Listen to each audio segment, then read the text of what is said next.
It's now 4 o'clock and time for the work session on citywide infrastructure review. And my first comment off is thank you for this very detailed report. It was excellent. It's got lots and lots of valuable information in there. And I appreciate all the work that you and the staff did on putting this together. So we will move right on into letting you start off. Okay. First, thank you very much for, engaging in this meeting and in this document. And I'm going to actually just read from, it will be page 4, but the financial outlook and infrastructure funding overview, because I'm going to read it verbatim, not so much because you need it read to you, but I also want it to make it, have it make us, huh? It is. Should I talk further? There, is that better? Okay. You want to borrow my hearing aids? Because I believe it makes a statement made. It does keep dying though. You are correct. See, it's dying. There you go. Okay. Okay, here we go. This document is intended to provide the City Council with a clear, data-driven overview of the city's current financial position, long-term trends, and upcoming infrastructure funding considerations. Over the past 2 decades, the city has maintained a strong financial position characterized by steady revenue growth, sensible use of reserves, and significant investment in public infrastructure and community assets. These investments have enhanced quality of life, supported economic development, and allowed the city to maintain a high level of service. At the same time, the financial landscape is evolving. Operating costs are increasing at a faster rate than revenues, external funding sources have become less reliable, and capital project needs continue to grow. As a result, the city is entering a period where thoughtful planning and strategic decision-making will be increasingly important. The purpose of this report is to not suggest the city is in financial distress. Rather, it is to provide a clear understanding of current trends so that the city can proactively position itself to maintain financial stability, preserve flexibility, and continue investing in priority infrastructure and community assets. I do believe that is, and you'll see it, as you know, multiple times through the document.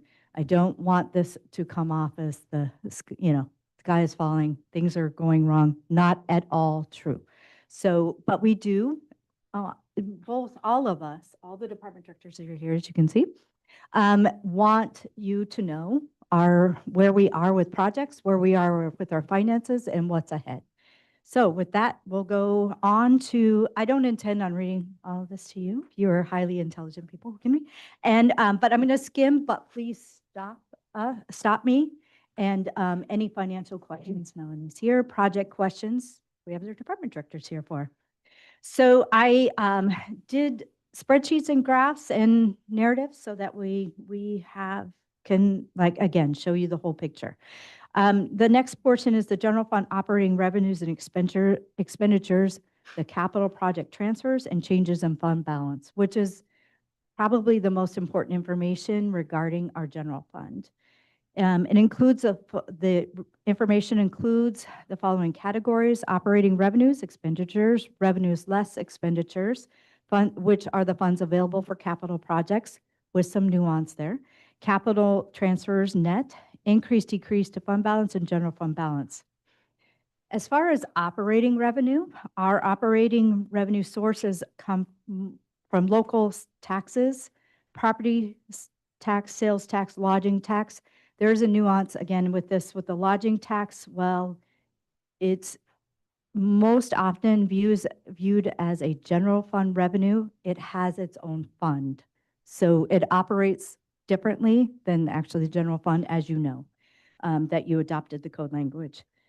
Intergovernmental revenues, charges for service, investment earnings, special assessments. Again, it's listed general fund, but it has its own fund as well and operates differently. And then miscellaneous. As you know, the city levies a 3% sales tax applied to the first 500. Boy, this is very directional. First 500, I'm going to have to move this like this. First 500 of each separate sale. And I can say it was actually I love research, and it was nice researching and being able to find all the documentation for this information. The 3% sales tax was enacted in 1984 and has remained unchanged ever since. In 2025, sales tax revenue totaled just over $10 million, or 53.1% of the city's total operating revenue, making it the city's largest source of revenue. Melanie would like to quantify that a little bit with some further information. It says 53, yes. While it says 53.1% of the city's total operating revenue, that's the city's total operating revenue. If you're looking at the general fund revenue, it's actually 73% of the general fund revenue. And as far as property tax, the city levies a 0.5 mil on property tax, which was originally enacted in 1968 at 6 mils, and the rate increased to 14 mils in 1974 and steadily decreased to 1.65 mils in 1993. The mill rate was decreased to its current rate of 0.5 mils in 2013 and has not been increased. In 2025, property tax revenue totaled $368,000, just over $368,000, accounting for 1.9% of the city's total operating revenue. Did you have further information? And that's 2.6% of the general fund revenue. As you know, the city enacted a lodging tax, and we have the total for 2025, and Melanie has an updated total. So the revenue that was reported in the FY25 ACFR was only 6 months worth. It's from January 1st, 2025 through 6/30/2025, and that's when the lodging tax was enacted. So that represents 6 months worth. We now have a year worth, and that's totals $277,087.37. So just over $277,000 for a year's worth of lodging tax. And as already stated, it is in a separate revenue fund. As far as the graphs, I know we're going to flip back and forth here a little bit, but I did include a graph, and the blue line on the graph illustrates operating revenues between 2006 and 2025. During this period, the city's operating revenues have increased from just over 7.8 million in 2006 to 14 million in 2025, an increase of approximately 80%. The city does continue to generate sufficient revenue to support operations. However, the margin between revenues and expenditures is narrowing.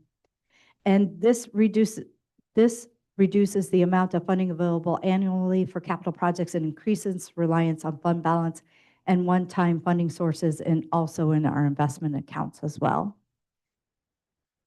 Moving along to operating expenditures, and I have the operating expenditures from the general fund listed. And then on the graph, the orange line on the graph represents operating expenditures between 2006 and 2025. And over this period, expenditures increased from just over 5 million to 13 million, or an increase of approximately 157%. The growth reflects the rising cost of providing municipal services over time, including increases in personnel costs, infrastructure maintenance, utilities, insurance, and debt service, as well as the expansion of community services and facilities. While expenditure growth has occurred, I'm sorry, where's my mic? Have occurred across most areas of city operations, several categories have experienced more growth, and they are listed on page 6. One that we wanted to touch on, Melanie, if you would speak to the insurance, I believe yours is property insurance. You can speak to that. Sure. The very last one that's listed is insurance for liability and property insurance. It's increased approximately 149% over the last 10 years. We're going to see big increases this coming year. I've spoken with our insurance broker, and it sounds like insurance rates for property are going to remain flat, but the value of our buildings have gone up significantly. So with APRA taking over our insurance, they have implemented a a replacement value way of covering things. So what's listed on our schedule needs to be listed at what it would cost to replace the item. And so many people's property values have been being carried at the, too low of a rate for many, many years. And so now that APRA's taken over, they've hired appraisers to go in and appraise buildings. I don't know that all of our buildings have been appraised yet, but I did get a list of several of our buildings that have been appraised, and they've gone up significantly. So while property rates are remaining flat, we're going to see a big increase in insurance costs this year just because of the value of the buildings being listed. In most cases with property insurance, in my experience, has been you insure to 80% of value, replacement cost value, and that replacement cost clause is okay at 80%. Yeah, I know APEI and AMLJIA had different ways of doing it, but under APRA, it needs to be listed at replacement cost because no matter what happens to the building, they're going to cover it. No matter what it costs, they're going to cover the whole amount. And so they want it listed at replacement cost. So across the board, everybody's values are going up. Some people's a little sooner than other people's, just as quickly as they can get the appraisals done. That's when these property values are increasing. Okay, and well, like I said, Yeah. in most insurance cases, it's 80% of value to get replacement cost coverage. So you might want to start looking around to on another insurance carrier. Yeah, I can definitely look into it. And then, of course, the higher the deductible, the lower the rate also. Mhm. Okay, go ahead, Ms. Hutchings. That was basically what I wanted to say. A lot of times, if you have an exceedingly large deductible, you will get a reasonable rate. Yeah, That most would of, be something to look at, Mhm. 10,000, 15,000. I think most of our buildings have an even higher deductible. So, yeah. Thank you. Follow-up question. Go ahead. I'm not familiar with the types of insurance that we would typically use as a government institution like the city of Soldotna, but is there a methodology by which rather than insuring every individual building, you can just get a general insurance pool that would cover, basically the loss of buildings out of the pool and it'd be capped at a certain amount? So rather, I just have a hard time foreseeing a situation in which we lose all of our buildings at Right. once. So is there any approach by which we could save some money by just ensuring a max amount of money to be spread across the district for damage or replacement of buildings? I'm not sure about that, but I can look into it. Okay. I know they do it that way for liability, but I'm not sure about replacement. So that'll be interesting to find out. Just an idea. Did you say the liability coverage, though, is going to stay relatively flat? I'm not sure about liability. We haven't had that conversation yet. We've just had the conversation about property because they sent out the property values. And so they wanted to, also kind of pair that up with the fact that rates aren't really going up that much. But no, you might see this big increase because of the values have gone up. But we haven't specifically talked about liability. Okay. So Thank you. I believe we're going to get those quotes back in May. So they should be included. Hopefully, we'll have them in time to be included in the mid-biennium budget update. Oh, Vice Mayor Parker. Since we're talking about insurance, what do you anticipate to see for health insurance? I don't know the answer to that either. That's through a different company, and that's also quotes we'll be waiting for, and hopefully we'll have those back in time to include that in the mid-biennium update. We can hope for, low double digits. That's generally what we hope for, unfortunately, and we just don't know. Is And that you can, all? Go you ahead. can see on this table here, health insurance has increased significantly. Keep in mind, this is general fund only. This isn't all of our funds. This is just the general fund. And in 2016, we spent about $410,000 on health insurance. And in FY25, it was 1.2 million. And back in 2016, we were required to have all employees under the insurance plan we had at the time. All employees were required to be covered. They didn't have to have dependents covered, but all employees had to be covered under the plan. The new insurance that we have allows employees to opt out. So many of them have opted out, and it's still 1.2 million we're spending. So insurance rates are like a key driver to these big operating expenditures that we're seeing go up. And what about work comp? I don't have those rates back either. So that isn't included in these insurance figures right now? The workers' comp is included in the salaries and benefits line here. It's all salaries and benefits except for health insurance because I listed the health insurance separately. Okay. So. Moving on to revenues less expenditures, and these are the funds that are available for capital projects. Between 2006 and 2025, the city generated just over $30 million in revenues above operating expenditures that could be used for capital investments. However, this amount fluctuates significantly year to year depending on operating conditions. So as you know, sometimes we actually do not appropriate, a certain amount for capital projects. It varies each year. It's evaluated each year, how much will be appropriated. So that's the aggregate total, but that's not always what is budgeted. Does that figure account for all the CARES money we received during COVID as well? No, this number is just revenues in the general fund, less expenditures in the general fund, gives you to a kind of a subtotal, and then we transferred. Those grant awards. We accounted for those in a separate fund altogether. So these are transfers out of that Just- balance left over just out of the general Got fund, it. yes. And it doesn't necessarily mean we spent that amount of money on capital that year.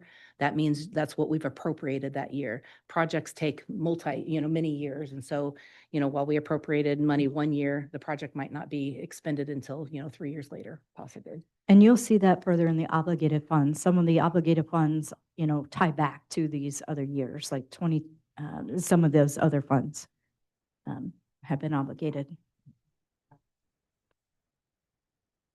Moving on to capital transfers, and I'll jump to, while the city generated just over 30 million operating revenues above expenditures over the 20-year period, a substantial portion of those funds, over 25 million, was transferred to support capital projects and infrastructure improvements. And I would say these transfers represent the city's primary method of funding capital improvements without incurring additional debt. And this is really positive. It's very positive that a municipality of our size has the ability to do this. So I really think it's very positive. Moving on, decrease to fund balance. Let's see where we are. I'm going to jump to, between 2026 and 2025, the cumulative change to fund balance was an increase of just over 5 million. And the fund balance column represents the ending fund balance each year. As a result of capital transfers and increasing operating costs, the city's general fund balance peaked in 2013 at just over 20 million and has since declined to 12 million. The data illustrates the city's continued commitment to funding capital projects while also highlighting the growing pressure created by expenditures increasing faster than revenues. The decline in fund balance reflects the city's continued investment in capital projects and community infrastructure and increased operating expenses, which we want to continue in capital projects and community infrastructure. While the current fund balance remains adequate, the trend indicates reduced financial cushion and capacity compared to prior years. Just for clarification, that fund balance does not include the trust fund. Correct. does. No. Does not include the trust fund. But further on, we have it where it does include the trust fund. Okay, there's another area where it does include the trust fund. Anyway, we'll get to that, Mayor. I've also included some graphs which have benchmarking of where the funds, general fund revenues, expenditures, and then the general fund balance. And we may take a moment to clarify that question here in a few minutes, but we're going to continue on. All right. Annual debt service. I wanted to move on to annual debt service here. I would say that our city maintains a moderate and manageable debt profile, and we have 5 active debt obligations with approximate annual debt service payments of totaling 1.4 million. And these obligations, 3 of them are from the general fund and 2 from the utility fund. All right, so just highlighting the debt and what it is for, excuse me. The 2020 library expansion general obligation bond. And as you know, that was a refunding bond, and the debt service payment is $158,000 a year, and it final payoff year is 2030. The field house, we all know what this bond is for, the first tranche. And that is 580,000 a year with payoff year of 2053. And then the second tranche, 2026, there's an estimated amount because we just had our bond bank approval and we're still waiting on the documents. 310,000 with an estimated payoff year of 2056. Unless Melanie has updated information, which it looks like she does. Go ahead, Mel. I did just get final pricing back from the bond bank. I think it was yesterday, and it looks like our debt service payment's going to be about 320,000. So those should be final numbers. And that tranche is going to be issued, or that tranche of bonds will be issued in April, early April. Mhm. And as you know, we have a note with Northrim, and that tranche of bonds will pay that off. There are two debt service obligations in the utility fund totaling $386,000 per year. The first one is for the wastewater treatment plant improvements, DEC loans, at $271,000 per year, and the payoff year is 2028, which is approaching. And then the biosolids dewatering loan, which, as you know, part of that is a loan, part of it's forgiven, part of it is other funding as well. But the estimated annual debt service payment for this is $115,000 with an estimated payoff year of 2047. And those are definitely estimates at this time. As we move forward with all of our paperwork with DEC, we'll be able to have more firm numbers. I did want to highlight this next section.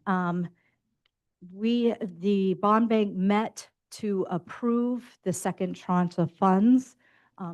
Melanie was on vacation, good for Melanie. And Kyle and I sat in on the Zoom call of it, and I sent Kyle a text. I said I was sweating for a little bit with their comments, and I had a heads up ahead of time, but still it was interesting to hear them. So I do want to highlight it. And I'm just going to, rather than try to paraphrase, based on recent discussions with the Alaska Municipal Bond Bank and their financial advisor, PFM, both parties noted emerging considerations related to the city's capacity to finance upcoming capital projects. While the city continues to maintain a solid position, and we really do, they indicated future bond issuance may receive increased scrutiny unless there is a demonstrated strengthening of financial capacity, specifically through growth in fund balance or the identification of additional revenues to support future debt service.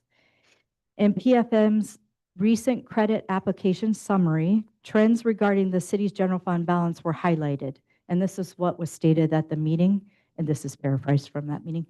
As of the end of fiscal year 25, the total general fund balance was just over $12 million, reflecting a 33.7% decrease since FY21. Within this total, the unassigned fund balance, the portion available for discretionary use by the City Council has declined to $4.9 million, representing a 61% reduction over the same 5-year period. These trends do not indicate an immediate concern, but reflect a shift in the city's financial profile that may influence borrowing capacity and the timing of future capital investments. The city has historically relied on a combination of fund balance and debt financing to advance major capital projects. As financial conditions evolve, maintaining a strong and stable fund balance will be increasingly important to preserve borrowing flexibility and favorable financing terms. And then it goes on to talk about trends through in here.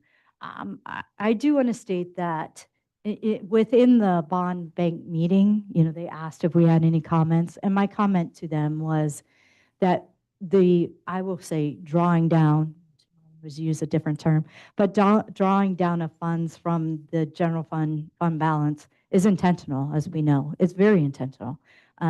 Part of it is a large appropriation for the field house, which we'll talk about here in a little bit. But it was very intentional because of our commitment to do capital projects and community development projects as well. So very intentional. At the end, they voted unanimously and it passed. But they did kind of send a warning about what's going on. which is okay. Then that's something for us to be aware of and to talk about. So that's what we're doing. But very intentional. And they did recognize that, we're not just drawing down to pay all of our bills or anything. We're drawing down for projects that benefit our community. So with our capacity to raise revenue, that would placate them somewhat. Yeah. Okay.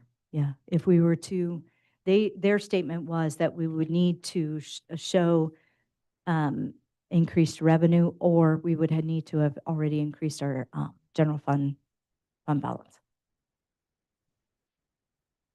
Vice Mayor.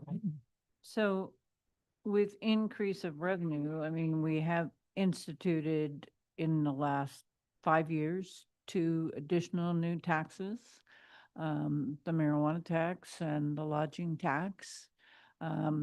Is that reflected? Does bond bank care about those types of revenue sources? I know Well- we're going to talk later on about potentially increasing sales tax to put that into a dedicated fund. But at what are they comfortable at? What do they see as our debt to income ratio? Is there a range they want it to be at? I'll first talk about the 2 taxes, and then you can talk about the other. The marijuana was, I believe, Melanie, was accounted for in the general fund revenue. Is that correct? The lodging tax is not, because it's not part of that. It is in the special revenue fund. So my understanding is they're focused on the general fund. But as far as the rest of the information. Yeah, I had a similar conversation with the bond bank and PFM prior to Kyle and Jeanette's conversation, and they kind of reiterated the same stuff. They basically would want to see revenue increasing or fund balance increasing enough to pay additional debt service. If we were to issue more bonds, we would need to be able to show that we have revenue sufficient to cover the debt service on those bonds. And right now, when they did the financial capacity assessment, they're not seeing how, if we continue issuing bonds, that we would be able to continue paying the debt service on those. So they would want to see something to help cover that.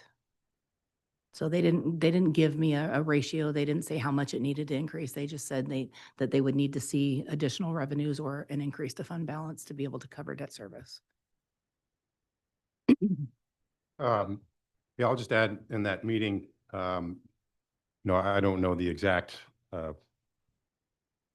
ratios that they look at and some of the in-depth financial analysis, but it was interesting to listen to. One aspect was intercept opportunity, and different agencies have different revenue sources where the bond bank has like an intercept authority where they can, if a debt service can't be paid, they'd have an opportunity to step in and receive some of those revenues. And my understanding was ours was lower than some of the other agencies that were under consideration at that meeting.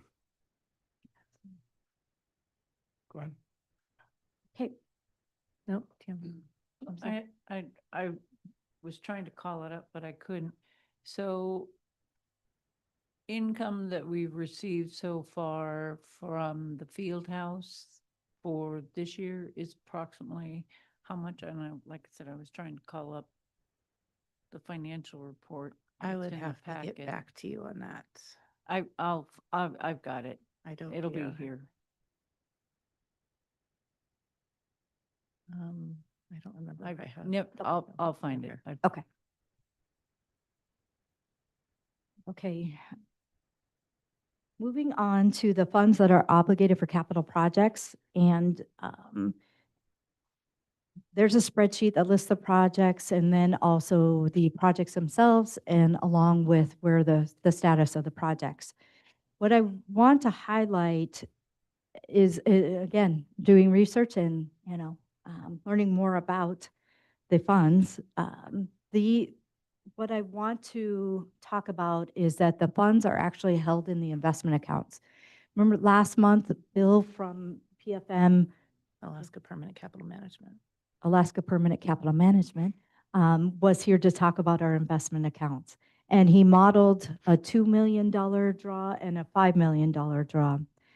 At that time, what I didn't realize is that the total that we have here, which is just over 6 million, sits in the investment accounts. If tomorrow, which we know we're not going to do, but if tomorrow we were to go out and complete all these projects, that would be a $6 million draw from the investment accounts. Part of, first, I want to talk about the investment accounts themselves, and I know that you have further information. Since bucketing the city's investment portfolio in May 2015, the city has generated approximately 8.5 million in earnings. And I do want to pause there for a moment and say, I don't know of any other municipality our size or even bigger, perhaps maybe Anchorage, that has that kind of earnings and that kind of plan for a municipality. We really should celebrate that and be very thankful. And I'm thankful to 2015 for the powers that made this happen. It really, truly is a benefit to our city and to our community. Over the same period, the city has withdrawn an amount representing an average annual distribution of roughly $850,000 based on current portfolio performance, market assumptions, and long-term financial projections. The sustainable annual distribution level is estimated to be approximately $1 million, indicating historical withdrawals have remained within a range that supports continued portfolio growth. I do want to add that Bill wrote that based on his graph information. If the city were to draw $5 million from its portfolio, projections indicate the investment balance would not recover to its current level until August 2031, and this timeline assumes no additional withdrawals during the recovery period. Melanie has some information about percentages. Oh, just, I think it's worth noting that since we started bucketing, the medium term and the long term account has earned about 4.73% during that time, return on investment. Okay, one of the biggest components of the obligated funds is the field house. In sitting, I guess I would just say sitting within the funds of $4.3 million. Upon final completion and closeout of the field house project, any remaining funds are expected to be returned back to where they came from, wherever it may be, general fund or whatever funds they came from. And depending on final project costs, this could result in, it will result in a meaningful reduction in the total amount of funds currently obligated for capital projects, meaning it will reduce that amount. You have two ordinances on your agenda tonight that I say reallocate. There's more technical finance terms than that, but reallocate $900,000 and $235,000 from the field house funds. Again, definite technicality in the finance world, but that are identified for two different very needed projects. One being the maintenance shop roof, and then the other is the winter sand cover structure project. So you have those, and then I put a little information, a little spreadsheet in here of the 4.3 million, the original appropriation, the maintenance shop roof replacement project, 900,000, winter sand cover structure project, 235,000, and then the field house storage design study. Because as we know, there's an identified need to address storage at the field house. The study is underway at this time, and it will define the scope and cost for the potential storage facility, and $89,000. The cost for the study is $89,000. When we have more information, when it comes back, then we'll bring it back to you about the cost of the storage facility, and decisions will be made at that time. But those funds to pay for those items of coming out of the field house appropriation. The remaining funds are just over $3.1 million. Do you have questions about that? I know that we did receive some questions, so I want to make sure those were answered.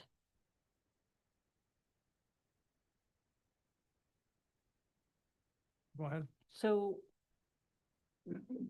that capital fund of 4.3 million, where is that sitting right now? Is that in the short account? Or is it sitting?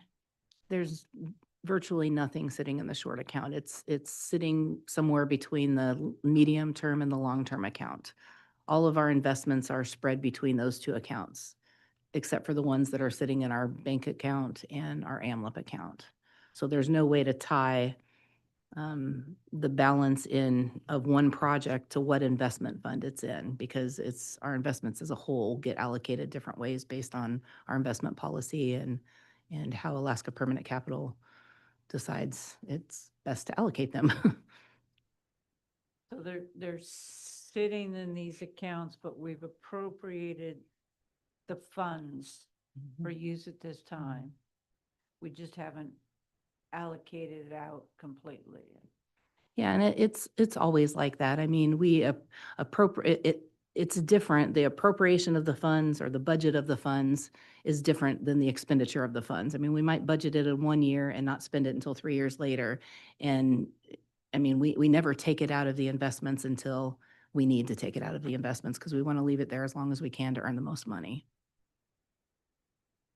So after the ordinances that are up for tonight, that fund would be reduced by that amount. Correct. To 3.1. Well, except for those funds are still going to be appropriated for a project. They're just going to be appropriated for a different project.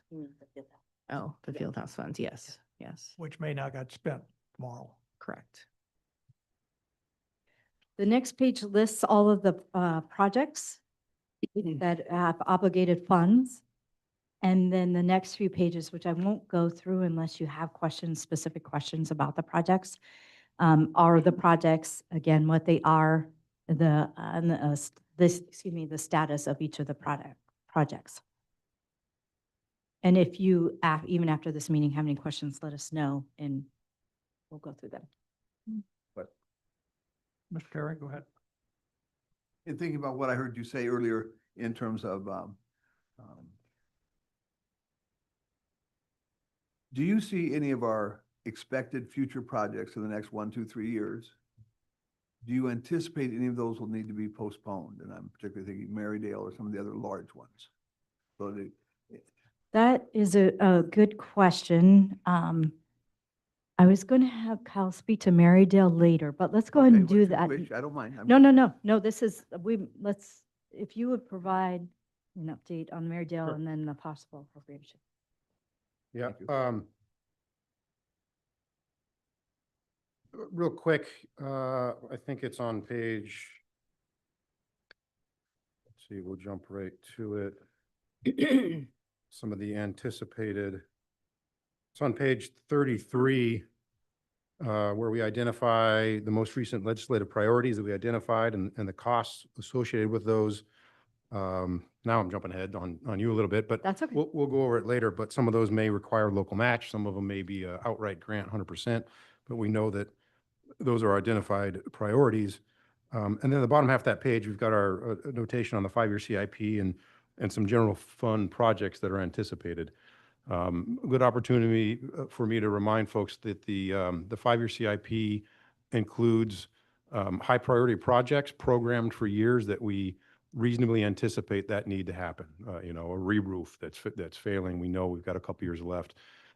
Streets that we're patching and repairing, we know that are going to continue to deteriorate and going to have to address.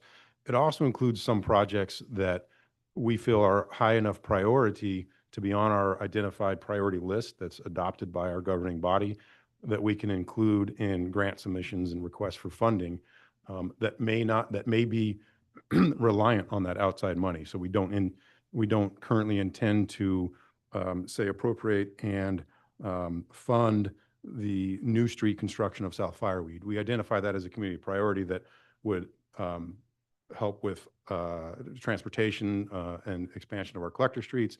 It would open up residential housing opportunities for our community, right? There's a lot of good reasons that we'd pursue that, but it's such a high dollar amount that it's not something we would pursue without obtaining that outside funding, whether it's grant funding or et cetera. So those are also on the 5-year CIP. So this page 38 kind of identifies the FY27 projects that we have on that 5-year CIP. And going through the remaining years of the CIP, you know, there are projects that we identify as a priority, and some, like I noted, South Fireweed, you know, that we would seek outside funding for. So I believe your question was, are there projects that we have planned or programmed that we may or may not have to choose not to pursue? Okay. I don't think we've identified anything in particular. I think that what we're trying to is acknowledge that we may have to revisit that prioritization, right? So the remodel of the library has been a priority for a long time. The needs have changed there over the last decade since we've expanded it. And so there are some acknowledged needs. And so it's on the list. And we would have to reevaluate, and is that where we need to, you know, apply our funding? Again, it's kind of difficult to identify a project that we would reconsider right now, just because, you know, I think this work session and the analysis of the finances is the first step in acknowledging that, you know, depending on revenues and expenses, we'll need to know how to strategically apply our funds. Go ahead, Mr. Kerr. And no question about it, everything, you're talking about the future. I'm also interested in kind of the present, and the largest single thing right now we're really focused on is the sports center. Yes. Significant, Mhm. okay, in terms of $10 million plus. Is management doing any additional looks at those expenditures based on the information that you're providing us today in terms of our future financial? And I understand we're sitting in very good position. So let me just say, when we talk to those people coming in consistently, although they can't say it, we are one of the best cities in the entire state, consistently, in terms of our financial reserves and our management. So awesome. What I'm hearing is there's some contraction, okay, that's going on because of higher expenses and so the largest single things we're looking at right now, and that's why I mentioned Marydale and the Sports Center, the two biggies. Do you anticipate that you will be providing us any additional input in terms of those plans? As far as the scope of work, Any part of no. it? I think that as far as Marydale will also have a design study that will give us more information. So at that time, then we'll reevaluate. The project is scalable, so that we can scale that project. So that one will continue to watch through our design study. Did you want to speak? to Yeah, design? I apologize. I did not touch on the Marydale project. So I'll be brief, but it's a good example of the dynamic nature of our needs, our funding, and our projects. So Marydale is in need of rehabilitation and reconstruction, which is the more expensive, more in-depth work, right? It is a major collector, doesn't meet a lot of the current standards, provides access to medical, educational, government, right? Residential goes down the list. That was a legislative priority, a federal legislative priority that we were fortunate to get congressionally designated spending grant for. We requested 3.9 million. It's about a $4 million project. One of the check boxes is, you know, can this project succeed if you get reduced funding? And we say, well, yes, this is a scalable project. It's a linear transportation project. You only get half the money. We only go half as far on the street, things of that nature. And lo and behold, we were successful in getting that a grant to reconstruct Marydale, which we're very ecstatic about, but to the tune of 2.38 million instead of the 4. So decisions need to be made.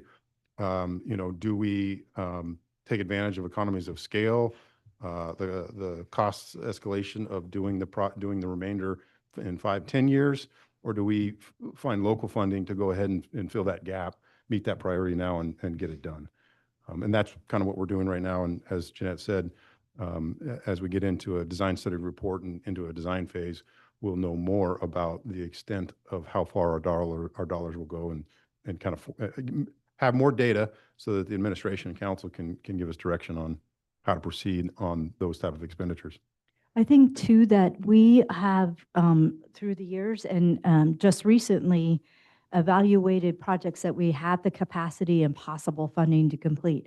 One that was a legislative priority that we've taken off the list is the conference rooms at the Sports Center, at the Ice Arena, because at this time, we know there is not available funding and that we don't have funding for it. And then we're also evaluating whether we need it. So we do evaluate, I think, as you asked, we do evaluate and step back from projects that we know we just can't complete or don't make sense at this time. As far as the Ice Arena project, the information, we feel confident in the report by B32. We feel confident in that information, and we have evaluated it, and that's why you see a recommendation in this report. Thank you. On the Marydale project, we have the 900,000 in there, 900,000 in there for reconstruct Marydale Avenue utilities. If funding did not become available for that, would that come out of the water and sewer fund to complete that work? Not entirely. So the Marydale reconstruction project with the grant funding that's now limited would incorporate some utility changes in that area. The utility, the separate 900,000 reconstruct Marydale utilities request, that would be a robust rehabilitation of the entire right-of-way, and would include things like street light relocation to enable, bigger, wider sidewalks, more use of the right-of-way, as well as a complete reconstruction of a sewer lift station.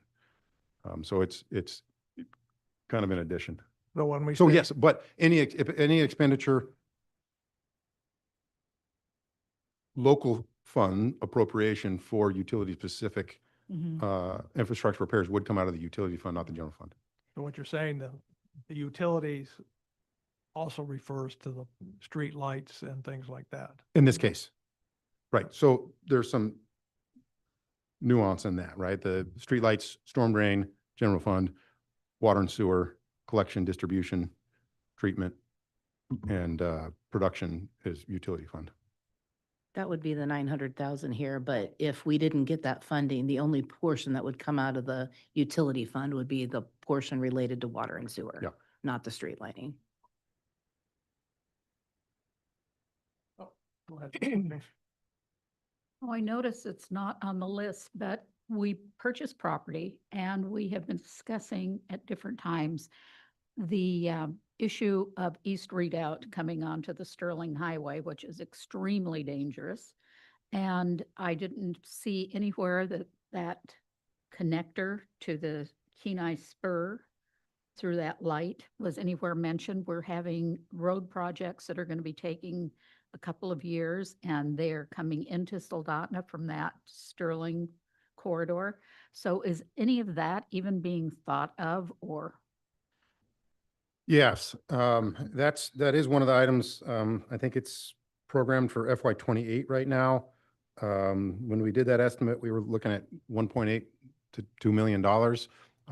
That is a good example of a project that we continue to seek outside funding, grant funding opportunities. Last year, we submitted it under the Community Transportation Program through the STIP in the state.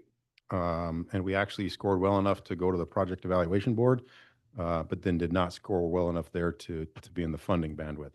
So that's a good example of a project that we've identified a community need, but we are seeking outside funding to accomplish it. We've done all the preliminary steps of purchasing right-of-way and establishing a 60-foot right-of-way to connect Mullen Drive to East Redoubt, so that we've kind of future-proofed and protected that until such time we have the funding to build it. One thing that came up under, when we were at NLC was, one of the sessions was about transportation, and there is going to be a surface transportation bill moving forward.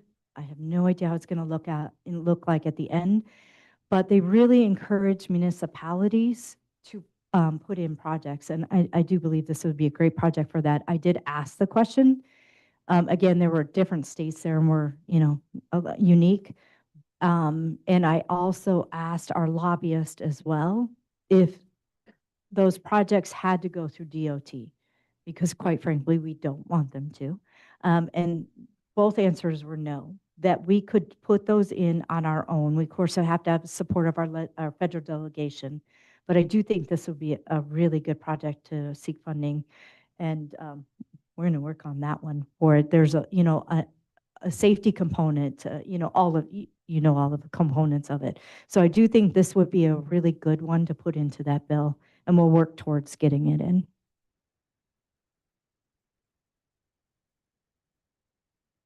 Okay, moving on to, sorry, this is very directional. Community Assistance Program funding. This program used to be called Community Revenue Sharing for many, many years, and then the name changed.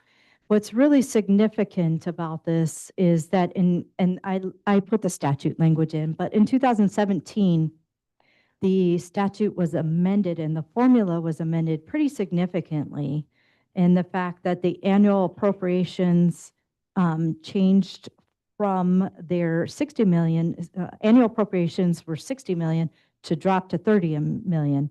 And then the maximum fund balance was 180 million. Now it is 90 million. The biggest change is in D of the statute, but which states the legislature may appropriate any amount to the Community Assistance Fund, which they have to appropriate something, but it does not have to. I mean, it could be $100. So this is a really big, AML takes this on and fights on the municipality's behalf to fund this fund so that we all receive funding. As you can see, the biggest amount that the city received was in 2013 at $432,000. We are down to $93,000. We do budget and put that in, but I am very thankful that unlike other communities, we are not reliant on this. There are some communities who do not receive the community assistance program funding that are very, very much affected by this. But I do believe we'll continue to see reductions in this fund. And there's a graph showing it. I wanted to touch on also the Alaska Department of Commerce, Community and Economic Development, DCCED designated legislative grants. Historically, the city has been successful in securing funding through this process. Since 2006, the city has received a total of just over $16 million in designated legislative grant funding.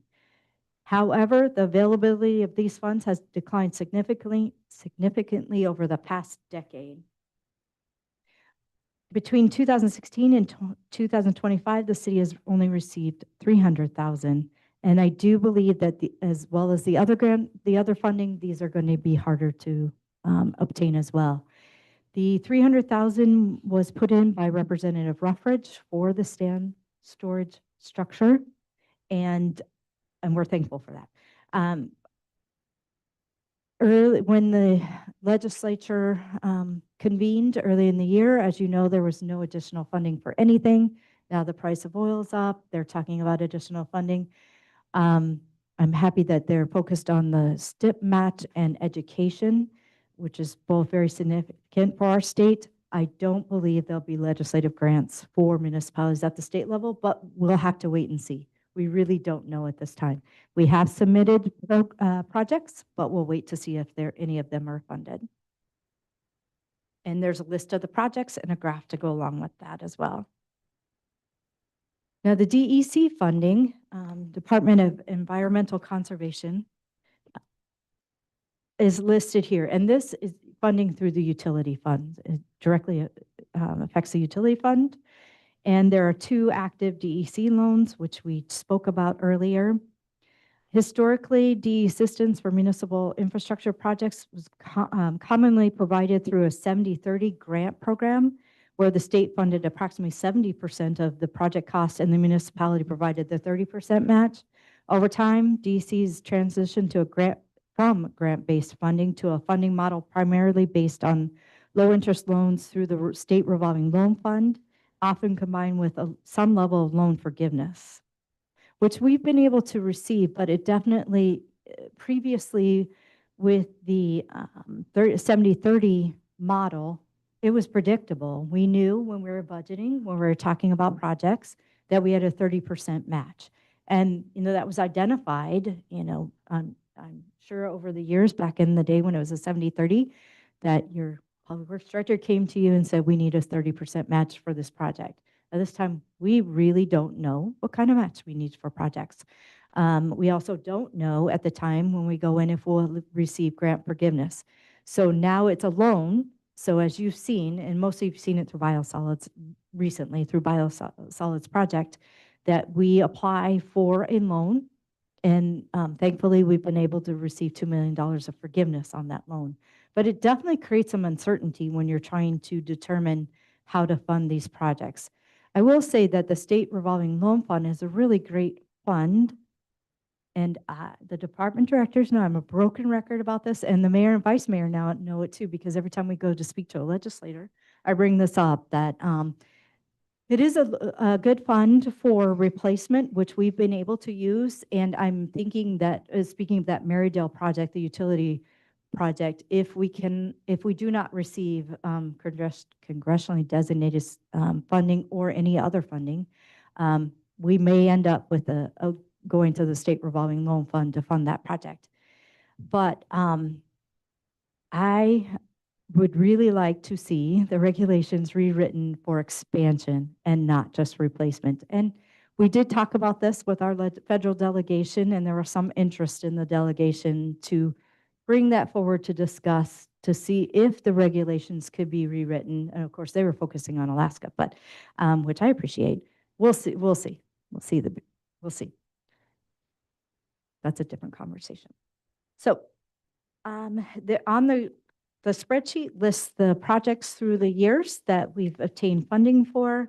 And then as you can see, the graph, significant downturn in funding opportunities. All right. Kyle's touched on our legislative priorities, and you have adopted the priorities. Well, and I do want to say, well, we submitted the priorities both at state and federal. There's no guarantee of funding, but early discussions, especially with our federal delegation, have been encouraging, and we do remain cautiously optimistic. Based on initial feedback from Senator Murkowski's office, if federal funding is awarded, and she was very much interested, and as well as her staff, and the pH control and screw pump projects, our lobbyists suggested, and Murkowski's office did as well, that they be combined into one project for funding under one. It becomes a bill at the end when they fund our projects for one bill. We were told there would be a minimum of 20% local match. And as always, we do get concerned about cost escalation. So we kind of we're watching that to see, well, one, if we get funding, and what the cost will look like at the end. At this time, match requirements for the library improvements and Marydale Avenue utilities, like we spoke about, have not been confirmed. And the Marydale Avenue may be eligible for SRF funding. And Go ahead. Can I go back? This is to the DEC funding. So when I was looking at the chart in 2009, the city spent 30% of $2.5 million project. 30% of that came from city funds. Was that all outside city limits on that Funny River Road project?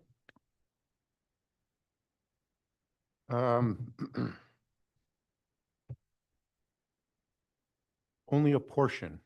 So that project was, I remember it being very spreadsheet heavy, because it was the last time the FAA participated in utility relocations. And so we were also getting state airport monies. So the answer to your question is, that was a project that relocated Funny River Road, if you remember. And so the existing Funny River Road follows the city boundary. So there is just that short jog that now is outside the city.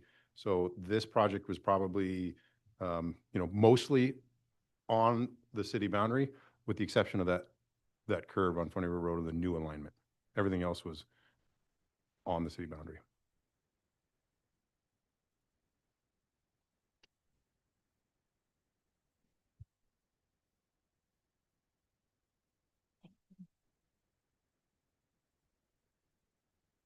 Let's go on to Soldotna Regional Sports Complex Ice Arena improvements. As you know, we've had the B32 engineering study completed, and the study identified the work that needs to be completed for our ice arena. I'll go through the identified project components, and if there are any questions about the ice arena itself, Director Todd is here to speak to that. Immediate needs, and which again have been appropriated, $226,500. R22 refrigerant storage, spare compressor rebuild, compressor annual maintenance, pressure relief valve replacement, emergency lighting upgrades, and heat exchanger replacements. And work on these items will begin immediately. In fact, I signed something today on the emergency lighting. The next item is the refrigeration replacement, and the estimated cost is $5.3 million.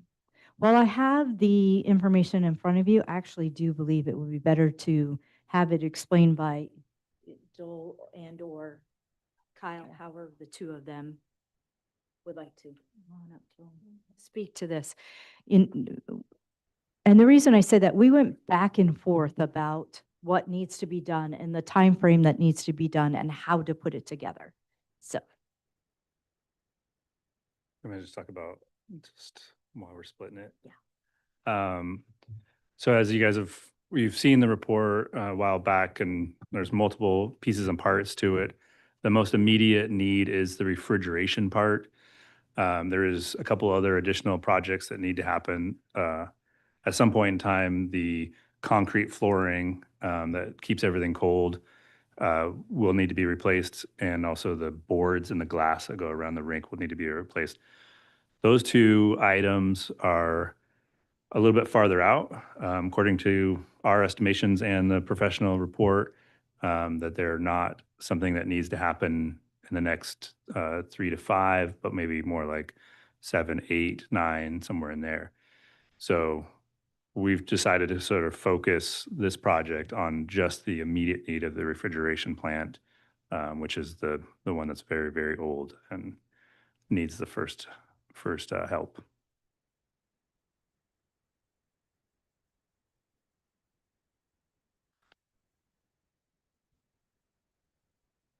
Would So- that maintain the current ice rink size?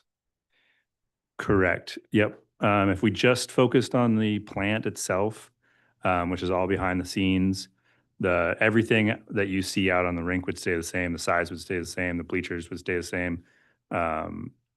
Because to get into the weeds a little bit, it's an indirect system. So it's glycol that's out underneath the ice. And so we could just close a valve inside the refrigeration room, take out the old system, put a new system in, turn the glycol valve back on, and we would be operating the next day. Not the next day, but pretty fast. How long would that project take? That's a good question. I don't think we have the exact numbers for just the refrigeration. We did have a meeting with Fairbanks. The Carlson Center did the exact same project 2 years ago. They shrunk their rink, they moved their bleachers, they went from Freon to ammonia. So pretty similar scope of what we're doing. They were under construction from mid-April to October. That was with ripping out all the concrete and putting in new pipes and everything. So that was a bigger construction window. I don't think we have anything that says what it would take to just take out the refrigeration and put a new one in. The time frame. Time frame, correct. But I don't think it wouldn't be that long, but I don't know if it would be 2 months, 3 months, 4 months. What's the lead time on obtaining that system? Yeah, the recommendation from B32 and also, the crew up in Fairbanks is we would time it to where we would have all of our toys and everything ready to go. So as soon as the brown bear season was over, we could start construction. And so we would work backwards on the bid process and whatnot, and time it to where whoever the bid winner was had the lead time to get the equipment. The ammonia system or the refrigeration system is they're they're pretty common. The equipment is pretty readily available, so it's not, as far as we're understanding, it's not going to be 5 years to get the pieces and parts. It's a lot of this stuff is ready to go. So if you call them up tomorrow, they could have something ready and available to ship here and I don't know soon, but I don't know. Yeah, what we would do is, like Joel said, kind of work backwards, right? So when would we start construction?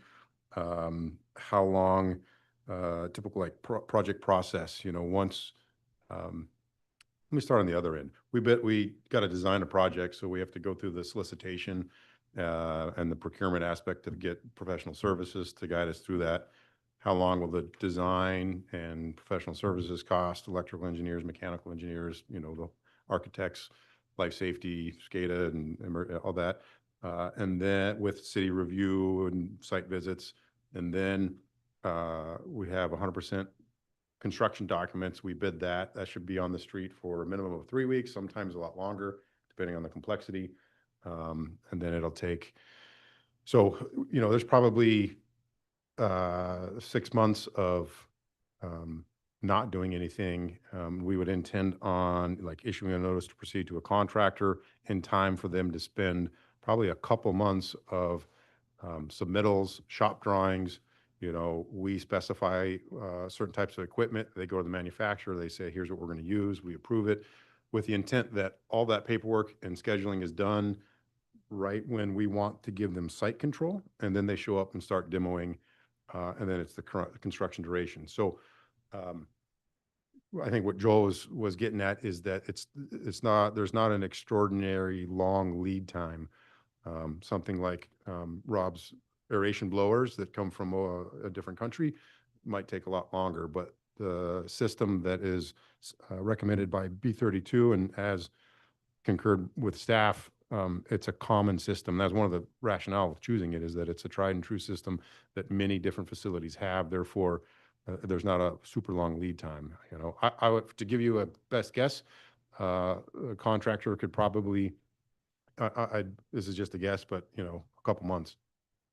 so basically though, the earliest this project could start would probably be this time next year. Yes. Yeah. Which is, I'm doing quick math to see if we can even get there, because I'm feeling, even though it's -2 out in the mornings, I'm still, but yeah, but it would,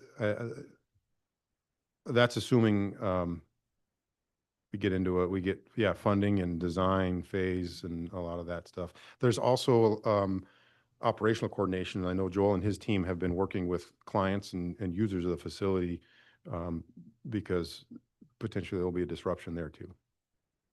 and that's why I'm thinking it would be, the earliest would be this time next year. At best. And that's one more year into taking away the life expectancy of the system that's in there now. And that's good for maybe another 2-3 years at the most. Yeah, I mean, it's operating very well. This year was good-ish. But we did have a meeting with KPHA last night, and we talked about this project and the potential for not having summer ice.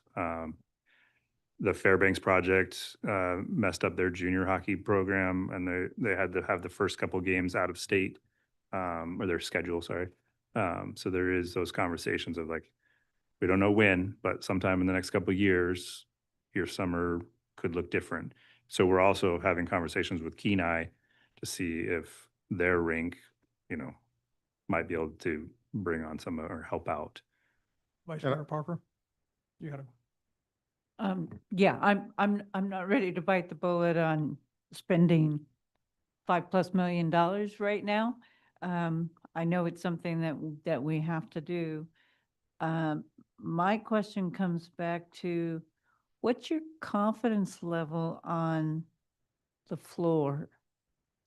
The floor is solid. Typically, the way the flooring would fail, you would get a leak, glycol leak. This is similar to like your flooring in like at your home for in-floor heating. we would dig down, we would patch that hole, we would keep operating. We could operate for years. It'd be fine. You'd get another leak. You'd dig down, you fix that. Normally by the fourth time you get tired of digging down and fixing leaks, that's when at that point in time, a replacement of the flooring it would elevate to a necessary level. You know, according to the report and some of the other facilities, I mean, we've seen facilities with floors that are very old. If they're built right and maintained right, they can last a long time. Some of that has to do with frost heaves, and earthquakes has the potential to, move around those pipes and change things. So we're in good shape. We haven't had a leak yet. And so I'm not worried. None of us are worried about the floor at this moment. Like, as we know, you start remodel and you think, oh, this is going to be an easy project to do. And then once you open it up, it's like, oh, no. Then this gets added on and that gets added on. And so that's why the question about your confidence level in the existing floor. Now, we did some work on that floor, 25, 30 years ago? Yeah, we replaced the floor, I believe, at that time frame. I don't have that exact date, but it is not original with the building. It is a second version. The first one was not taken care of and it failed. Yeah. They had to replace it. 1991. So a better version. Yep. Chilson? Question, a couple additional questions on the refrigeration replacement. I'm assuming if we were to replace that system, it would be more energy efficient. Like, would we be realizing electricity savings in that? Because I know it's very expensive to operate in the summer. And to what degree would you anticipate with those savings? Yes, they are much more efficient. I don't know if I have the exact numbers or anything like that on how much more efficient. I think Fairbanks shrunk theirs down to a smaller size. That would be another way to save some money. Is if it's 20% smaller, it's 20% of everything would be lower. They made that decision based off of their user groups, not necessarily the savings of the energy or the cost of their bills. So I think we would save money, especially having a newer system. I just don't know exactly how much more. Okay, and then the additional. And I don't know if, I don't. Yeah, I mean, there's a generalization that, maximum operational efficiency, this system's estimated to be 10 to 15% more efficient than existing R22 indirect systems. This is one of the most efficient replacement options. In addition, lower cost refrigerant, $2 per pound versus 15 to 28 per pound for synthetics. So in general, yes, there should be some cost savings in the operation aspect of the new system. And then the other follow-up question I had pertained to strain on the facility with operating the compressor during the summer months and potential degradation of the building with humidity. My understanding is the recently completed B32 study did not really fully analyze the humidity impacts. I recall that there was going to be another follow-up study to evaluate that. And has that been completed yet, or is that still underway? Nope. Yeah, that's been completed. And that basically they came back with a couple different options. Very elaborate system that we could put on the roof that was fairly expensive, and then a smaller option that we could actually just put in the rafters and plug in at both ends. We're currently monitoring the humidity in the building, and we're going to monitor it through the summer to see if we actually get over the threshold where it could be causing damage. Last summer, when we put in ice in June and we're skating in July, the only time we saw an increase in humidity in the building was when we were actually making the ice, and that's because we have a giant fire hose shooting water everywhere, and that was just a couple days. And so we can mitigate some of that with heat in the building too. Now, if we have a rainy summer, that could change things. So we are monitoring it this year to see if it becomes a priority. And the plug-in models were fairly cheap. It was $300,000, something like that. It was not an outrageous project if it was required. That was the main point I was getting at is additional potential cost to support this facility if the study deems that we need to have industrial dehumidifiers in there to protect the building from basically rusting away and what that could potentially cost. So 300,000 ballpark for the smaller units. What would the more robust solution on the roof run us potentially? I don't have that in my brain, but it was much more than that. Okay. Also, there's a question on whether the structure could even hold that type of equipment. And so there would be additional engineering needed for that. And because it was, potentially only going to be needed for a month, maybe 2 months out of the year, a bigger, robust system like you would see in Las Vegas might not be something we need. Okay. I guess my fear being that we invest all this money into it and then the study comes back and says, yeah, the building's getting degraded when we run it in the summer. So we either stop running it in the summer or we have to spend a significant amount of money to do proper dehumidification, maybe a roof replacement too to support that. So all good information. Thank you. With this new system, would it fit in the space that we have available now, or would there have to be any modifications? They think it'll fit. Also, we expanded our refrigeration room 15 years ago, 20 years ago. And so that we already have a bump out on that side of the building where we expanded our Freon holding system. And so this new one should be a plug, we should drop it right in. Very minor, facility changes. And that bump out is just stick framed. So if we had to, just like your house, if we had to expand that by a couple feet, it'd be pretty cheap. It's not a brick wall. Sorry. I was gonna say something. Reasonable. Cringy. Anything else? Okay. You got more to add? Not on the system itself. As you see, recommending number 2 at this time. So I think we'll move on to summary and then recommendation. Before we, Sir, you yeah, have a sure. recommendation with respect to the ice arena. Yes. Do you want to address that now or you want to address that at the end? I'll go right now. So the recommendations are to complete the immediate needs, which we are moving forward on, and then begin planning, budgeting, and kind of what Kyle was saying. Planning, budgeting, and pursuing funding for the replacement of the refrigeration system. And then, of course, then we address the funding in the next section. But to move forward with the, I know I'm not going to say it correctly, the indirect flooded ammonia-based refrigeration system, which provides the best combination of long-term reliability, energy efficiency, sustainability, operational performance for the facility. And that is page 17 of the B32 report. The estimated cost is $5.3 million. And it proactively replacing refrigeration system will allow the city to manage project costs, plan construction timing to minimize disruption. And as you can tell, Joel is having meetings already to discuss that with the user groups and maintain reliable operations, hopefully for the next 25 to 30 years. That's B32 report. And so that is the recommendation at this time. I was asked by someone why not do the whole thing? And to Vice Mayor Parker's point, I live in a 50-year-old house that we've done some remodeling on, and it's frustrating. You touch one thing, anyway.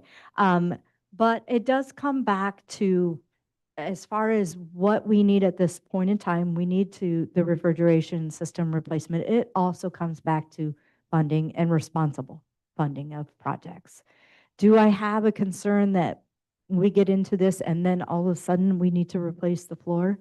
I do have that concern, but it may prove to be false. So I do think this is a responsible approach to this project. Okay. All right, I'm going to move on to the summary. Like this microphone. And again, I know this is redundant, but I do want it, and I know that you know this, but it's also part of the discussion is obviously for the public to understand that we are really in a stable financial position. Revenues continue to support current operations, and the city has maintained the ability to invest in infrastructure and community assets over time. As we know, how several emerging trends indicate the need for a more cautious and strategic approach moving forward. And we are doing that. Like we talked about the projects, we evaluate the projects. We've stepped back from a project because we, at this time, didn't feel it was appropriate. And we knew we did not have the funding for that project. It was also something that could be delayed, and it wasn't like the ice arena. We need to address this immediately. Okay, some key trends that we've noticed that operating expenditures are increasing faster than revenues, reducing the amount of funding available annually for capital projects. That goes back to the earlier page about the revenues versus expenditures, and the amount that we can transfer to the capital projects is greatly reducing. General fund balance has declined from prior peak levels, reflecting the city's continued investment in capital projects and infrastructure. And we want to continue investing in it because it's good for the community. External funding sources have significantly decreased. Capital project demands remain high. Increased reliance on investment earnings, and we do see that. We're drawing more from our investment earnings, and fund balance to support capital projects has the potential to reduce long-term financial flexibility and future earnings capacity, and debt obligation remain manageable. Additional borrowing capacity may be constrained without strengthening overall financial position. I'm going to go down. We're taking, I do feel by having this meeting, we're taking a proactive approach, and we want you to know what's going on so we can all work together. We're identifying our financial trends, planning for future capital and infrastructure needs, and considering sustainable revenue strategies before reductions become necessary. You know, and part of this statement is because why aren't we cutting? And some of it is we're not there. We're not there to cut, but we need to be very aware of our next moves, our next financial moves that we do, our possible funding strategies for projects. We need to just really be aware, but we don't need to cut anything at this time.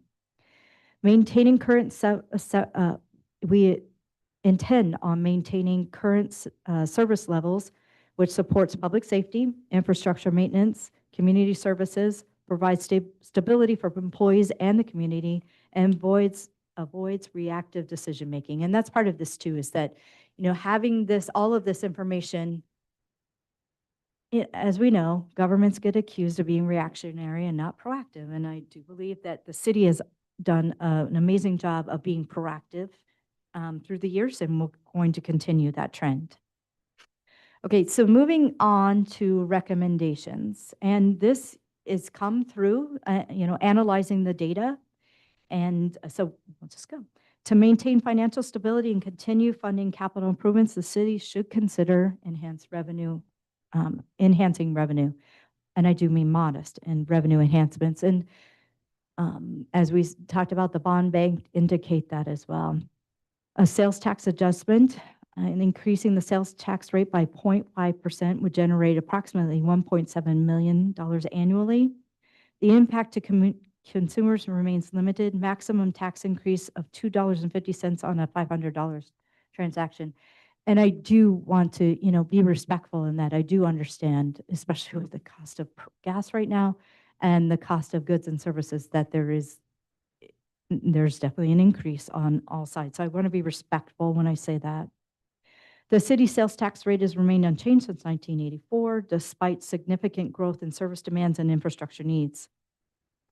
Capital improvement and major maintenance fund. So if, and I say if, we were to increase the sales tax, I would recommend that we also create a capital improvement and major maintenance fund, that the 0.5% gets directed into that fund and is restricted into that fund.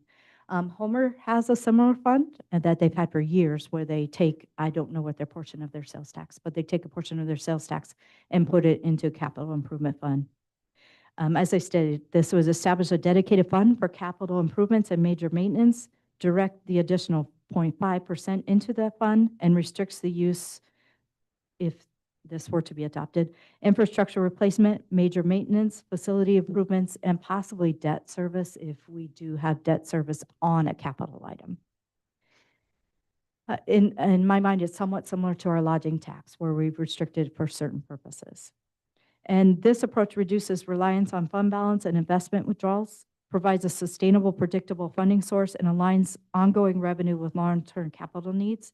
And as a home rule municipality, the city council has the authority to implement this adjustment. I'm sorry. Oh, go ahead, Mr. Kerr. Question?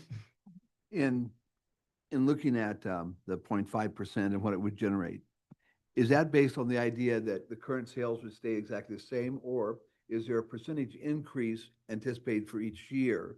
And I'm wondering what KPI, and so what I'm particularly interested in is the projections for, and I'll just say the next 5 to 10 years in terms of what we should anticipate in terms of sales in our community. That's a good question. It was based on current levels, correct? Yes, I based it on the taxable sales for FY '25 because I had those numbers. And as you know, and if you've seen through our budget process, that I do believe this is going statewide and talking with other city managers, especially after COVID, sales tax. A lot of people were traveling throughout Alaska and spending money in our communities. I think that sales tax is leveling off. I really do believe that. Perhaps there's not the amount of travel. I'm not quite sure, but it leveling, and of course the cost of goods is more expensive. So there's some leveling going off. We saw that in last year's budget. I believe that we'll see it again this year, and it is going on throughout Alaska. Go ahead, Mr. Just Kerr. a short follow-up. Do we have the ability to talk to Fred Myers to ask them what their expectations are? I don't know. I mean, I suppose we could always try to have a conversation with them. I mean, they're Sure. very major influence. Sure. And so that just to see in terms of the Yeah. amount of goods they're bringing in and types of things, I'm not assuming they're talking about any expansion of their current facility, but it'd Right. be interesting to see what their projections are Mhm. for the next 5 to 10 years. Yeah. And so that what I believe I've heard you say is that the number you're presenting is a very conservative number. Correct. Thank you. I do like that idea. I'm going to try talking to them and see where we get. Maybe a great conversation. Okay, another. Go ahead. Go ahead. Okay, another recommendation is maintain a balanced funding strategy. The city should continue to utilize a combination of investment earnings, as we have, grant and legislative funding when available, pay-as-you-go financing, which we do as well, debt financing when appropriate. Consideration should be given to preserve investment principle, which we talked about at that last meeting, and the importance of maintaining that, maintain future earning capacity, and protect long-term financial flexibility. Now, I want to move on to the ice arena project and possible funding that we've talked about. Sorry. For the 5.3 million for the refrigeration system replacement. One funding option would be to draw from the investment account. Again, that would reduce the principal and reduce future earnings. However, one thought is if the sales tax increase, and then we could pay that back into the investment account. That's one option to consider. A general obligation bond, and Melanie listed, provided the information for approximate amount per year, estimated $350,000 per year for a 30-year bond. Honestly, we don't recommend a 30-year bond for a $5 million bond, because then what do we figure out that the interest would be over $1 million on it, and so we don't recommend that. But $400,000 per year for a 20-year bond, $600,000 per year for a 10-year bond. And doing this preserves the investment balances, and it does add annual debt obligation. It may be more challenging to obtain given current financial trends, as the bond bank indicated. Option 2 would be to do the full project, and it estimated at $9 million, excuse me. And that really would need to be a general obligation bond. And the estimated amount for indebtedness is 600,000 per year for a 30-year bond, 700,000 for a 20-year, and 1.1 million for a 10-year bond. And it addresses all of the project immediately. You know, we take care of it immediately. Highest annual financial commitment, and we would have to show increased revenue for, to obtain the bond for the bond bank. At least that's what they've said now. Could that climate change with the bond bank? It could, but that's out of our control. Again, I know it's redundant. The city is not in financial distress. However, we do need to be proactive in our planning and thoughtful decision-making. Given current financial trends, a measured and balanced approach is recommended. Proceed with necessary infrastructure investments, which would be the Ice Arena project. Avoid over-reliance on any single funding source. Strengthen recurring revenues to support long-term sustainability and preserve flexibility for future capital needs. Melanie, did you have any other financial information that you'd like to add to that? Not that I can Okay. think of at this time. Mr. Jolson? So based on the analysis of FY25 tax revenues, a 0.5 sales tax increase would net an increase of about 1.7 million annually. Alternatively to that, I'm not necessarily recommending this, but it'd be interesting to just have the information for consideration. If we, as a home rule city, were to remove the $500 cap for sales tax, with maybe some exceptions for real property, I would be interested to know what the potential revenue on that would be a year. And I know with the tax returns that are filed with the borough, there's you do report your sales over $500. So I feel like the borough would have that data. We would just need to request it, and it'd be interesting to see that. Yeah, I can look into that. Okay. Mr. Nelson? I know you addressed it a little bit, but I'm going to ask if you would talk a little bit more. So again, this potential 0.5% increase, devoting that to capital projects, which I'm not necessarily opposed to, but I'm curious as to if we were to say that now and say that increase was going to go forward, and just like our tourism tax or our lodging tax that went to that specific purpose, does that hamstring the city for the future? I mean, we're always going to have capital, projects. I certainly agree with that, but was there a specific reason to say to go to a dedicated fund versus not? Have you had those discussions at all? And I'm not sure I'm advocating it, just for the record. I'm Sure, kind of sure. asking the question. I think mostly because, how can I put this? The city will always have needs, and it's really, in my mind, it's nice to have this put aside to say, this is what we're going to use it for. Major maintenance and capital projects are hard for municipalities to pay for, to fund. And so having that there, we have a roof replacement project that we need to complete. We'll have other roofs that need to be complete. Do we really do, as a municipality, all municipalities, not just us, do a good job of putting funds away for a roof? No, because there's always another immediate need. So that's probably the real reason for it. It is there for this purpose, and we don't use it for anything else. Yeah. Can I ask another question ahead. here? I want to switch gears just a little bit. Apologies if I missed it. There was a lot of Ice Arena talk going through, and I might have not have gotten it. So if we look at option 2, which, we certainly don't have $9 million in the couch cushions, but question would be on that, for a full project like this, that option 2, obviously we don't know what things will cost. I'm just going to say, we have maybe a open-ended international situations that can affect all kinds of things. So we don't know what things will cost, but my question has to be, is almost looking at option 2 a safer bet to hedge ourselves against, well, we've still got things to do on this, and now that $5 million is now $10 million, and nobody's got a crystal ball, but I'm just, how on track am I with that? I mean, it just seems that everything has increased from construction and design and on and on. So would you just talk about that a little bit? I think that you have a valid concern. We don't know what the costs will be. So we do the 5.3, And then 5 years from now, and hopefully it's not, but 5, 10, 20 years from now, then do the flooring project and the dashboards and the other things that go along with it. It will cost more. It just will. That's, the trends. So, but whether that's something that we can do at this time, that would be, the discussion.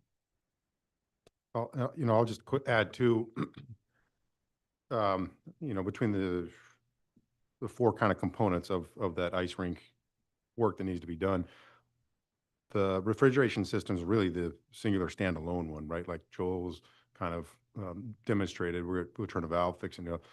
If we redo the floor, that's when we would likely need to redo the dashboard systems, right? And then like the old house example, now we've got a different size floor and our bleachers don't reach, and then the scoreboard's in a wonky spot. And, option one, just doing that refrigeration system, the parameters are much better known. And then in regards to, cost escalation and things in the future, the answer is absolutely, things are going to cost more. But I think the analysis really too is, allocation of resources, in this case, funds.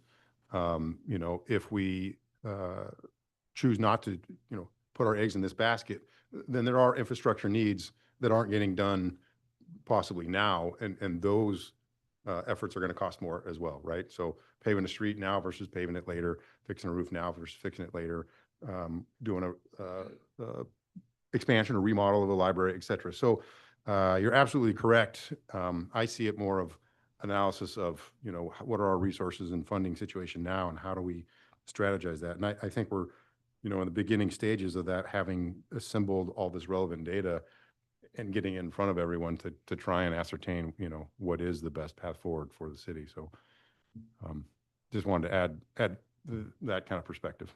And I appreciate that. It's easy to get pigeonholed into the ice arena, which is exactly what I was doing. Can I also ask a question, just because it popped into my head while you were speaking? Talking about resources, we talk about funding, but we also have staffing and management and other things. So I'm just curious, is there a number or scope of projects that we're able to staff as far as project managers at any one time? So for instance, if we found 9 million in the couch cushions, does that max out your staff, for instance? So just curious. Right. Great question. That's certainly part of the equation when we establish kind of our 5-year CIP too, right? Resources and manpower.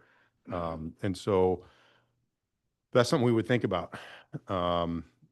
In this particular case, in this project, no, I think that we'd be able to handle that capacity with our current staffing, et cetera. So.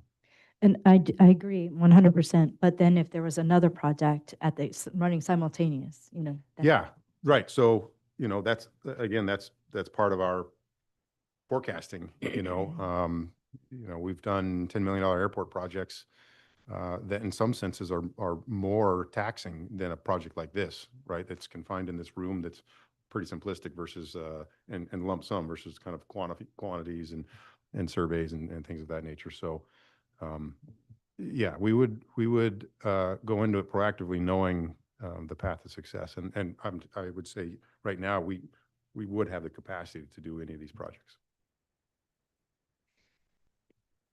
Any other questions? Vice Mayor Parker? Excuse me. Thank you, Mayor Whitney. I am happy to see the capital improvement and major maintenance fund come forward. It's something I discussed a number of years ago. Did we have a fund like this established? I think that was before you became city manager. And we didn't at the time. And as you look not only at our community, but around the state, deferred maintenance is in the billions of dollars in facilities that we have here in the state of Alaska. And here in the city of Soldotna, we should be being proactive, as you pointed out, in making sure that we're keeping our facilities strong. And we have the ordinances for introduction tonight for the sand pile and the roof replacement. And those projects have been hanging out around for too long. And we have a lot of other projects that we continue to defer because something else comes up that we need to do. And I think having a fund like this where there is, whether it's now or in the future, you have the ability to look at doing those improvements for roads, sewer, water, roofs at facilities is a good idea so that we're keeping our facilities in good shape. I don't want to have millions of dollars in deferred maintenance here for our facilities. So I think it's a good idea, and I'd go for the option 1 on the ice arena at some point in the future. As I looked at the report from B32, I made a note at the bottom of Appendix A, and I had the must-haves versus the would-be nice. And I think for the ice arena, we're at the point where we need to do the must-haves, the would-be nice. It's kind of like when we did the field house, there were a lot of would-be nice to put into the field house, but we've had to defer that. So I would say the same thing for the ice arena. Go with the must-haves, and we'll work on the would-be nice. Thank you for that comment. I do want to add to that. We did look to see, Melanie and I spoke about I don't like using the term dedicated funds, but because auditors don't like that, but a dedicated fund out of our current sales tax. So for instance, taking 5% out of our current earnings and putting it into a fund, and we just cannot make it work financially. But we did look at doing that. So Ms. Rifle. go ahead. Thank you, sir. Go ahead. The lodging tax, we haven't really touched on, it's a dedicated fund for tourism promotion and economic development. First question is, do we have a city defined what economic development is for that, or do we need that? Or We is it don't. case by case? We don't have it defined. It's case by case. Okay. And it does go, which reminds me, I need to work with Director Todd, goes to the Parks and Rec Department first, not department, to the board first, and then back to talk about, and then to the council to decide. Okay, so even with it being economic development, it's economic development underneath Parks and Rec. Is that accurate? Playground equipment. Okay. Yes, Well, yeah, well- playground equipment would be one. As we know, it's Soldotna Creek Park, the use of the playground, and that brings people into town. Okay. I'm I was looking for because my- scenarios in my My mind, sorry. second question is, have we established, have you thought about what projects would potentially be brought forth for those funds? Not yet. No. No. Huh. Go ahead. In the ordinance that's now in the code, the funds go into that fund. The city manager will come up with recommendations on how to allocate the funds that were received in the last fiscal year. She will then take it to the Parks and Rec Advisory Board for their input and advice, and then it will come back to council. But I believe we've got approximately eight things identified in the code where it was pretty specific in terms of where the funds could be used. And it does include capital debt for recreational facilities. Mhm. So anyway, the city manager will work with the Parks and Rec Advisory Board based on all those components I was that are in the wondering code. if it had been brought up yet, if we have anything. Not coming yet. down the It's pipe. coming This now. will be the first. First time, yep. Thank- You bet. Last chance. Anything else? It's almost 5:45, so we're going to end this now unless someone has. Can I make a statement? Can I Go make- ahead. Thank you first for this meeting. It's we've been working on it, and it's really important. As I did email you, when we do not expect an answer or anything else. We've been living with this, and I want you to digest, live with it, and we will come back at a future meeting and talk further. Saying nothing else, we're going to go ahead and adjourn